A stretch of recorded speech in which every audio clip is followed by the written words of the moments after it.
Good morning students, good afternoon, good evening. We are starting with a very important chapter of partnership and this is the last chapter of partnership. Partnership का ये last chapter है.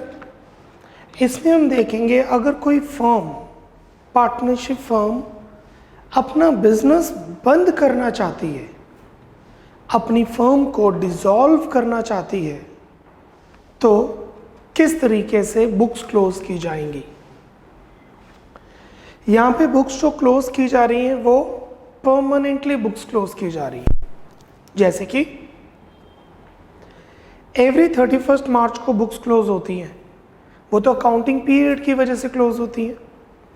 जब admission, retirement, death होती है तब भी books close की जाती हैं. वो टेम्परेरी बुक्स क्लोज की जाती हैं क्योंकि अगले ही दिन बुक्स फिर ओपन की जाती हैं. But dissolution of partnership firm का मतलब है कि बुक्स परमानेंटली क्लोज की जा रही है. Dissolution of partnership firm, I am not asking saying dissolution of partnership, please mind it, I am saying dissolution of partnership firm. Worksheet 8.1, meaning of dissolution, what is that? आज का lecture है theoretical framework. आज हम इसकी सारी theory को समझेंगे और अगर टाइम बचा तो हम प्रैक्टिकल पोर्शन भी शुरू करेंगे. जो ट्रीटमेंट्स हमने अभी तक की हैं एडमिशन, रिटायरमेंट, डेथ और CPSR में, वो सब भूल जाइएगा इस चैप्टर के लिए. उन चैप्टर्स के लिए, रिकॉन्स्टिट्यूशन के लिए सबकी ट्रीटमेंट सेम होती हैं. इसमें सभी चीज़ों की ट्रीटमेंट अलग होती हैं. चलिए स्टार्ट करते हैं. What is dissolution? Dissolution means breaking up or extinction, that is discontinuance of existing relationship among the partners. Partners का relationship खत्म करना. जो partners हैं उनका आपस का जो relationship है उसे finish करना, wind up करना. Under the Partnership Act, Indian Partnership Act 1932, the dissolution may be either of a partnership or a firm. See the difference? There are two types of dissolution. One is dissolution of partnership, other is dissolution of firm. हम कर रहे हैं dissolution of firm, मतलब dissolution of partnership firm. Dissolution of partnership हम कर चुके हैं. CPSR, change in profit sharing ratio, admission, retirement, death, ये सब था dissolution of partnership, जिसे हम कहते हैं रिकॉन्स्टिट्यूशन, फिर से बंद करके काम शुरू करना. So there are two types of dissolution, either of partnership और फर्म. सबसे पहले what is dissolution of partnership? It refers to change in existing relationship between partners but the firm may continue its business as before. मतलब business पहले जैसा ही चल रहा है पर आपस में जो रिलेशनशिप है वो चेंज हो गया पार्टनर्स का. जैसे पहले 3 पार्टनर थे अब 4 हो गए, पहले 3 पार्टनर थे अब 2 हो गए, रेशो 5:3:2 थी अब 5:3:1 होगी, and XYZ.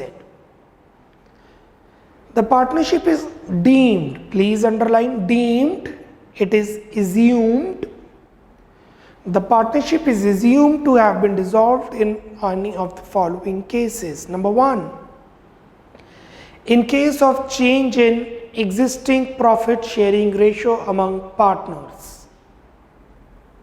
CPSR. In case of admission of a new partner, admission. In case of retirement of a partner. In case of death of a partner. In case of insolvency of a partner. 3 partner है, एक insolvent हो गया, एक bank corrupt हो गया. अब according to law वो business नहीं कर सकता है तो वो उसे बाहर करके बाकी दोनों पार्टनर कंटिन्यू करेंगे बिजनेस. हाँ, अगर दोनों सोचेंगे बिजनेस कंटिन्यू नहीं करना, फिर है dissolution of partnership firm. But 3 में से अगर एक इंसॉल्वेंट हो गया तो the 2 other partners have a choice whether to continue the business or not. If they continue, it's a dissolution of partnership. If they don't want to continue, it's a dissolution of partnership firm. In case of completion of the venture, if partnership is formed for that, partnership बनाई थी venture कोई business करने के लिए, वो business खत्म हो गया, जैसे हमने पार्टनरशिप बनाई थी फॉर एग्जांपल आईपीएल के लिए, या हमने पार्टनरशिप बनाई थी फॉर एग्जांपल मास्क के लिए, अब वो टाइम खत्म हो चुका है, वेंचर खत्म हो चुका है, अब या तो आप बिजनेस बंद कर लेंगे या फिर दोबारा कंटिन्यू रखेंगे। In case of expiry of a period of partnership, if partnership is for a specific period of time, हमने पार्टनरशिप 5 years के लिए बनाई थी, अब 5 years कंप्लीट हो गए तो डेजोल्यूशन ऑफ 5 years कंप्लीट हो गए, dissolution of partnership, if we again recontinue our business of partnership firm, dissolution of partnership firm if we do not want to continue the business. Now what is dissolution of firm? Please underline dissolution of a firm, यहाँ पे लिख लीजिए dissolution of a partnership firm, यहाँ पे partnership firm की बात हो रही है। So what is dissolution?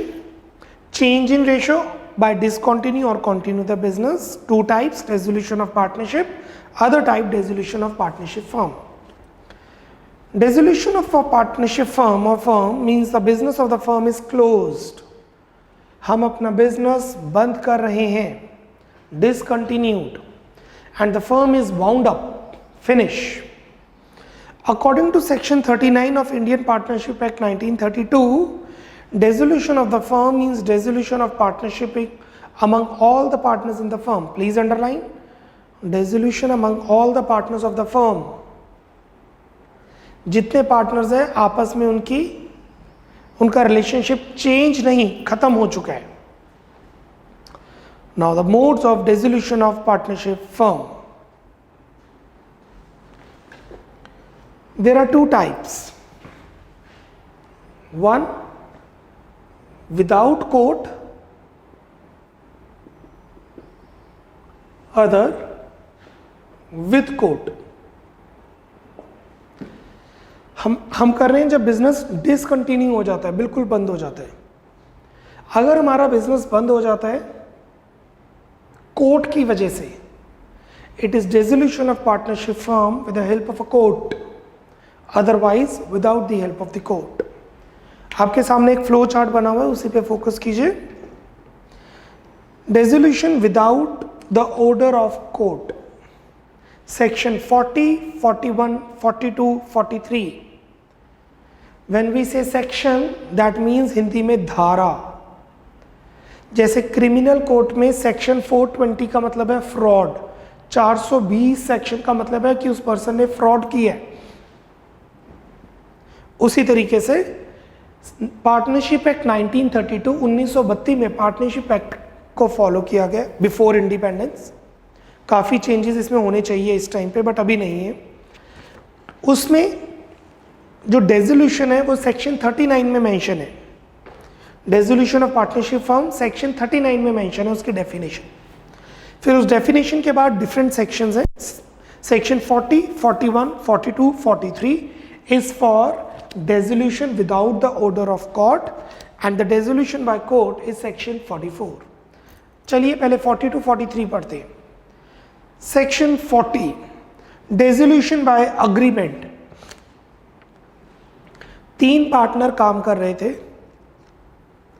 Due to any reason, I repeat due to any reason, उन्होंने अपना बिजनेस बंद कर दिया। What they have done is, उन्होंने एक अग्रीमेंट बनाया, जैसे डीड होती है पार्टनरशिप डीड, और उसमें मेंशन कर दिया कि हम अपना बिजनेस बंद कर रहे हैं, और उस पर सभी पार्टनर्स साइन करेंगे, कॉमन सील लग जाएगी। The partners of the firm may voluntarily agree for the dissolution of the firm at any given time.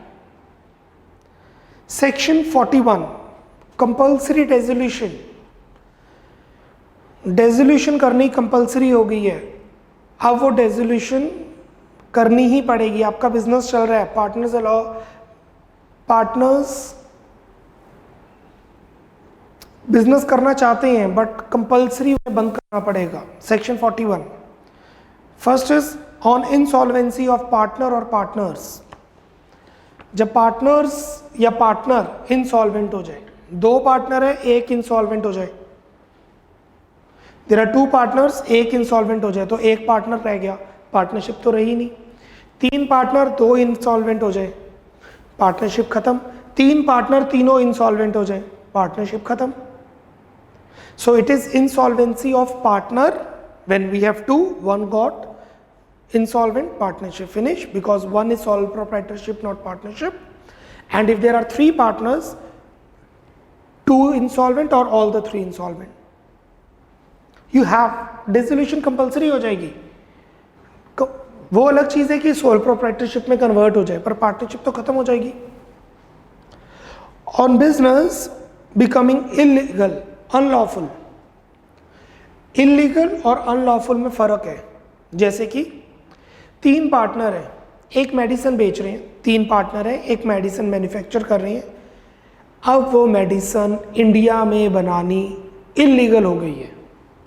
उस मेडिसिन के अंदर जो रॉ मटेरियल लगता है उसका इंपोर्ट बंद हो गया और इंडिया में वो जो रॉ मटेरियल है बनता ही नहीं, तो आपका बिजनेस अपने आप बंद हो जाएगा, क्योंकि उस चीज़ का बिजनेस करना इलीगल है।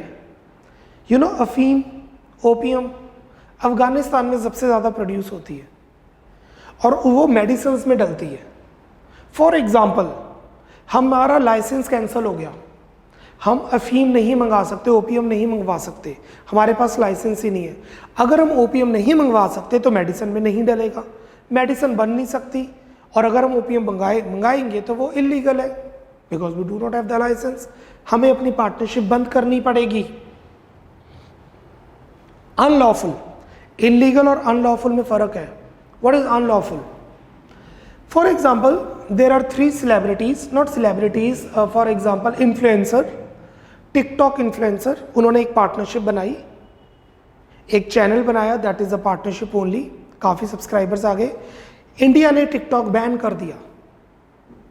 अब जैसे ही टिकटॉक बैन हुआ, उनकी partnership null and void, finish हो गई, अनलॉफुल, तो उनको अपनी पार्टनरशिप को बंद करना ही पड़ेगा। That is a compulsory resolution. So section number 41 states the compulsory resolution. Compulsory resolution 2 तरह की होती है। 1, इंसॉल्वेंसी ऑफ पार्टनर और partners, and when the business become null and void, that is illegal, unlawful. What is section 42?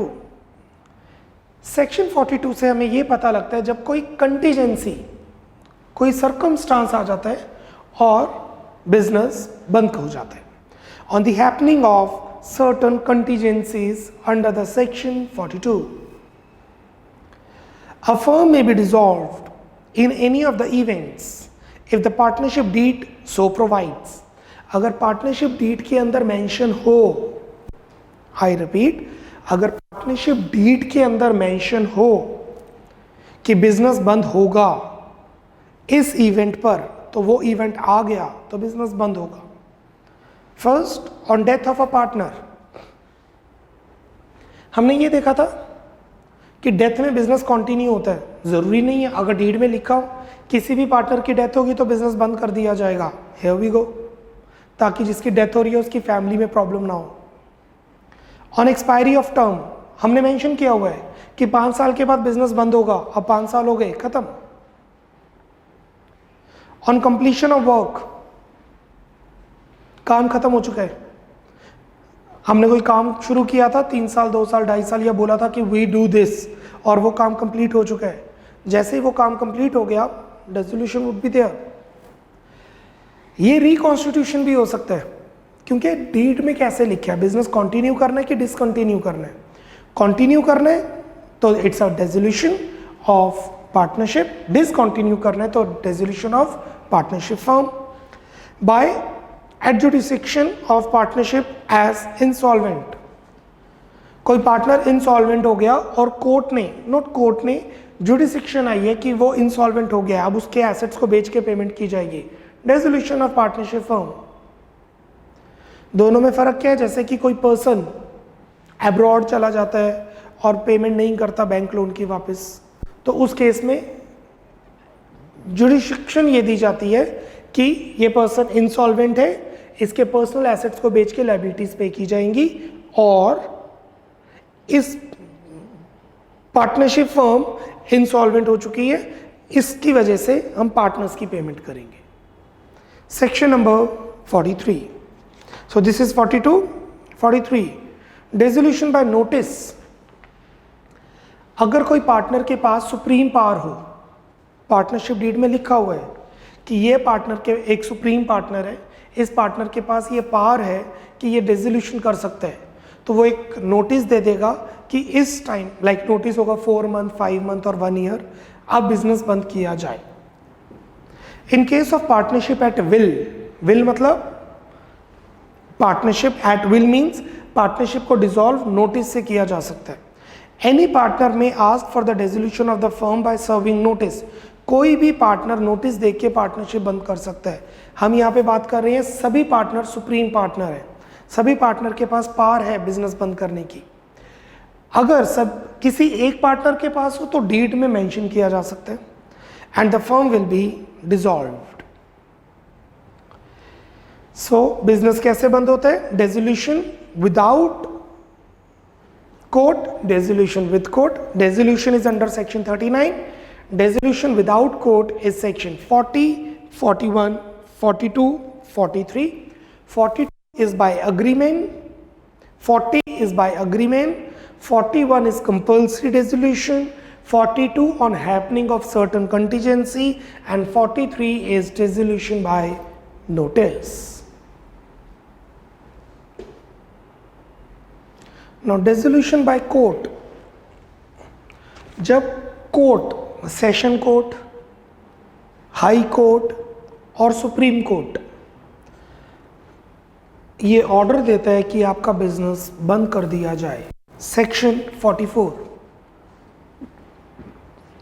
A court में pass order for the dissolution of the firm when there are 6 cases. Number 1, a partner becomes a person of unsound mind. अगर कोई partner unsound mind, I am using this word but technically that's a wrong word, not to say morally, but समझाने के लिए ज़रूरी है। If a person become psychic or a mad or needs some mental asylum, in that case the partnership firm should be dissolved if the court wants to. अगर family कहती है कि business बंद होना चाहिए, बाकी पार्टनर कहते हैं बिजनेस बंद नहीं होना चाहिए, क्योंकि जो पार्टनर मेंटली अनसाउंड है उसके साथ पूरा फ्रॉड किया जा सकता है, क्योंकि अब उसे पता ही नहीं कि कितने एसेट्स हैं, कितने के लायबिलिटीज़ हैं। इस वजह से वो फैमिली कोर्ट में अपील कर सकती है कि ये बिजनेस कंटिन्यू नहीं होना चाहिए और हमें हमारा शेयर दे दिया जाना चाहिए। In that case the court may pass order for the dissolution. A partner becomes permanently incapable of performing his duties. अगर कोई पार्टनर परमानेंटली इस सिचुएशन में पहुंच गया कि वो अपना काम कर ही नहीं सकता, the word I am using is handicap. Obviously you can not mention it, these are not morally ethically right words to explain that, but the court में से this person is permanently, this partner is permanently not able to perform his duties, so salary cannot be given, but we cannot revoke his profits till date, and hence the court may pass order for the dissolution of partnership firm. The other partners may start the business if they want to, but the court will say the एक बार business को पूरी तरह से बंद कर दिया जाना चाहिए। Partnership agreement is breached again and again by some partner. अगर पार्टनरशिप अग्रीमेंट बार बार तोड़ा जा रहा है, कोई एक पार्टनर बार बार पार्टनरशिप अग्रीमेंट तोड़ रहा है। For example there are 3 teachers, उन्होंने एक पार्टनरशिप बनाई, accounts teacher, economics teachers, business teacher, 3 separate teachers हैं, इन्होंने एक पार्टनरशिप बनाई और डीड में स्पेसिफिकली मेंशन है आप प्राइवेट कोचिंग नहीं देंगे, क्योंकि जो बच्चा होगा आप पार्टनरशिप फर्म में लेके आएंगे। नाउ जो बिजनेस टीचर है वो ऑनलाइन भी पढ़ा रहे, जो बिजनेस टीचर है वो घर पे भी पढ़ा रहे, 1 बार 2 बार 3 बार बार बार अगेन एंड अगेन जानबूझ के अग्रीमेंट तोड़ा जा रहा है। तो इस केस में बाकी दोनों टीचर्स पार्टनरशिप को बंद कर सकते हैं, फिनिश कर सकते हैं, but business teacher said no, 5 साल का कॉन्ट्रैक्ट है, 5 साल तक बिजनेस चलेगा। तो ये केस कोर्ट में जाएगा। कोर्ट में ये प्रूव करना पड़ेगा कि बिजनेस का टीचर बार बार अपनी मर्जी से वॉलेंट्री अग्रीमेंट डीड को तोड़ रहा है, and in that case partnership firm dissolve की जाएगी by passing an order by the court, honourable court. A partner is found guilty of misconduct. अगर कोई पार्टनर या पार्टनर्स डिपेंड मिसकंडक्ट के लिए गिल्टी प्रूव हो जाता है। घर पे बिजनेस पढ़ाना इलीगल तो नहीं है, वो तो डीड में मेंशन था कि अलाउड नहीं है, बट इलीगल नहीं कह सकते। अगर कोई पार्टनर मिसकंडक्ट के गिल्टी के लिए आता है, जैसे कि कोई टेररिस्ट एक्टिविटी के साथ इन्वॉल्व हो जाता है, या फिर ब्लैक मनी के साथ इन्वॉल्व हो जाता है, या कोई क्रिमिनल ऑफेंस के साथ इन्वॉल्व हो जाता है, और वो प्रूव हो जाता है guilty in case of a murder or anything else, so obviously the court will pass an order to dissolve the firm. Court finds the dissolution of the firm justified. Court के पास ये supreme power है, वो कोई भी partnership firm बंद कर सकता है और बोलता है the court find the dissolution is justified, that's it. Any reason the court finds them can not be carried except at a loss. Court को ये लगता है कि अब ये बिजनेस हमेशा लॉस में ही जाएगा। चलिए मैं एक कंपनी का एग्जांपल देता हूँ, विजय माल्या, नीरव मोदी, इनके जो मैनेजिंग डायरेक्टर्स हैं, सीईओज हैं, ये अब्रॉड चले गए, कंपनी ने बहुत सारा लोन लिया हुआ है। अब कंपनी तो एक आर्टिफिशियल पर्सन है। अब किंगफिशर अगर बिजनेस करेगी तो लॉस में जाएगी, लॉस में जाएगी तो डिविडेंड नहीं पे होगा, शेयर होल्डर्स को सैलरी देना डिफिकल्ट होगा, बट मैनेजिंग डायरेक्टर बाहर चला गया। अब कोर्ट के पास 2 चॉइसेस हैं, या तो अपनी तरफ से कोई मैनेजिंग डायरेक्टर अपॉइंट कर दे। जब वो मैनेजिंग डायरेक्टर को अपॉइंट कर देगा तो बिजनेस चलता रहेगा और बैंक को इंटरेस्ट पे होता रहेगा, लोन पे होता रहेगा। बट अगर कोर्ट को ये लगता है कि ये बिजनेस तो प्रॉफिट कमा ही नहीं सकता, the firm can not earn profit any how, तो उस केस के अंदर डिसोल्यूशन पास का ऑर्डर पास कर दिया जाएगा। कई बार कंपनीज लिक्विडेट होती हैं, liquidation is for company, dissolution is of partnership firm. So company के लिए को लिक्विडेट अनाउंस कर दिया जाएगा, ऐसे ही पार्टनरशिप की डिसोल्यूशन अनाउंस कर दी जाएगी। A partner has transferred whole of the interest to a third party. एक पार्टनर लिख के चला जाए कि मेरा सारा शेयर थर्ड पार्टी को दे दिया जाए, इस केस में कोर्ट पास कर सकता है dissolution. For example there are 3 persons A B C. A लिख के चले जाता है कि मेरा सारा शेयर डी को दे दिया जाए जो कि पार्टनर नहीं है। बी और सी नहीं चाहते वो पैसे डी को दिए जाए, या फैमिली नहीं चाहती वो पैसे डी को दिए जाए। The court can pass an order for the dissolution. Similarly, there are 2 partners A and B. A अपना सारा राइट किसी थर्ड पार्टी को दे देता है, and these are the cases when the dissolution of partnership firm with court under section 44. Clear? Please mark star. The court finds the dissolution of the firm justified. इसके अंदर आ जाता है ETC, etcetera, कुछ भी कभी भी कैसे भी, कोर्ट की मर्जी।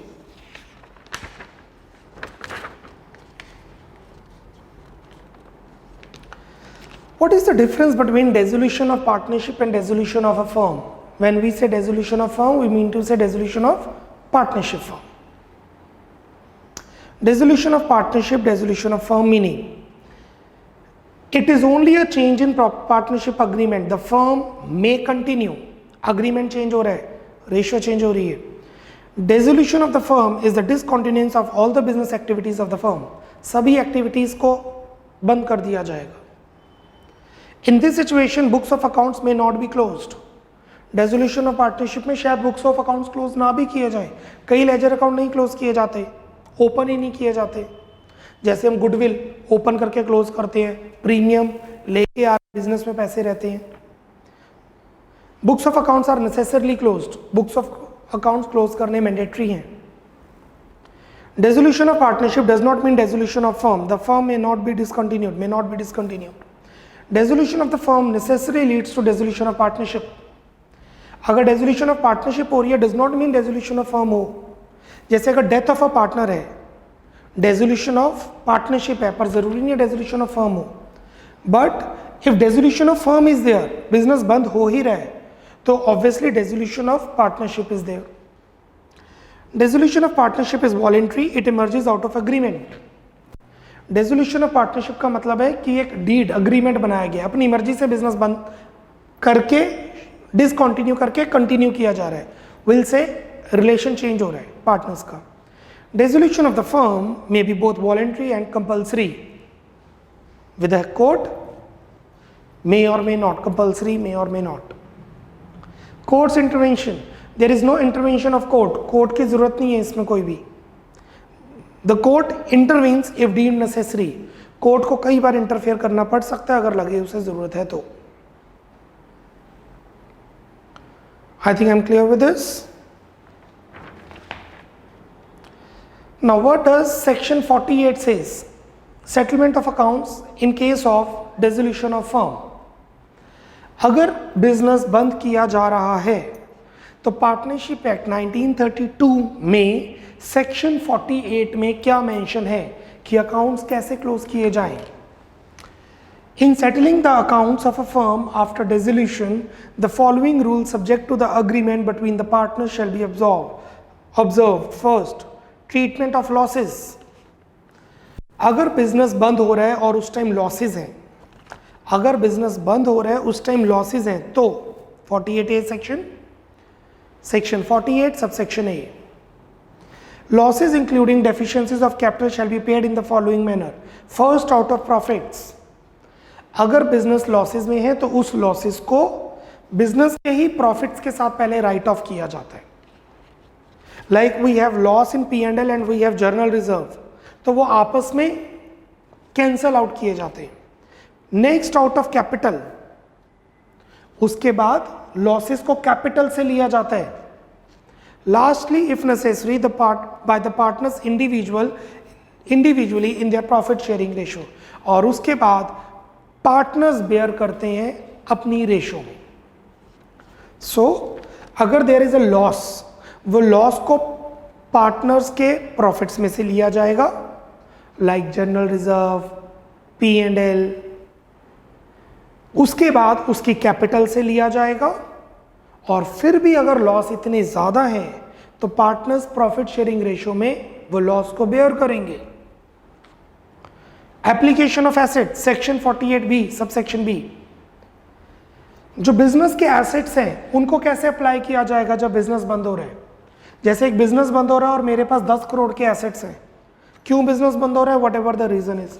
अब वो जो 10 करोड़ के एसेट्स हैं हम उसे बेचेंगे, वो बेच के जो पैसा आएगा वो कैसे यूज होगा। The assets of the firm, including any sum contributed by the partners to make up deficiencies, shall be applied in the following manner. सभी assets प्लस अगर कोई पार्टनर पैसे लेके आ रहा है, पार्टनर क्यों पैसे लेके आता है, जो हमने अभी बताया था इफ नेसेसरी 48 सबसेक्शन ए में। First to pay firm's debt to the third parties, सबसे पहले पैसे दिए जाते हैं आउटसाइडर लाइबिलिटीज को। एसेट्स और पार्टनर से पैसा लेके जो इकट्ठा होता है कैश, वो सबसे पहले पे किया जाता है बैंक लोन को, क्रेडिटर्स को। देन टू पे लोन्स फ्रॉम द पार्टनर्स, फिर पार्टनर के लोन को पे किया जाता है। देन टू पे कैपिटल्स ऑफ पार्टनर्स, फिर पार्टनर्स की कैपिटल पे की जाती है। Lastly the surplus shall be distributed among partners, फिर भी अगर कुछ पैसा बचता है तो वो पार्टनर्स को रेशो में बांट दिया जाता है। तो जो भी एसेट्स होंगे, जितने की भी सारे एसेट्स बिके हैं, सबसे पहले आउटसाइडर लायबिलिटीज को पे किया जाएगा, फॉर एग्जाम्पल एसेट्स हैं 10 लाख के, आउटसाइडर लाइबिलिटीज हैं 7 लाख की, रह गया 3 लाख। फिर पे किया जाएगा पार्टनर्स के लोन को। लोन है 4 लाख पर हमारे पास तो 10 लाख थे, तो लोन 3 लाख देख के बस फिनिश, पार्टनर्स को कैपिटल नहीं पे होगी। बट अगर लोन है 2 लाख, 10 लाख के एसेट्स पे किए, टोटल बचा 9 लाख, हो गया 9 लाख, रह गया 1 लाख। अब कैपिटल्स पे होंगी 1 लाख तक। हाँ, अगर कैपिटल 80,000 है तो जो 20,000 बच गया वो बाकी पार्टनर्स को रेशियो में मिल जाएगा। सो स्टेप बाय स्टेप सबसे पहले पे होंगे आउटसाइडर लाइबिलिटीज। अगर सारी आउटसाइडर लाइबिलिटीज पे हो जाएं तो पार्टनर्स का loan, if all the loan of partners will be paid, then the capitals of the partner, if all the capitals after adjustment been paid, even then if the cash is available, that cash is given to the proprietors, partners in their profit sharing ratio.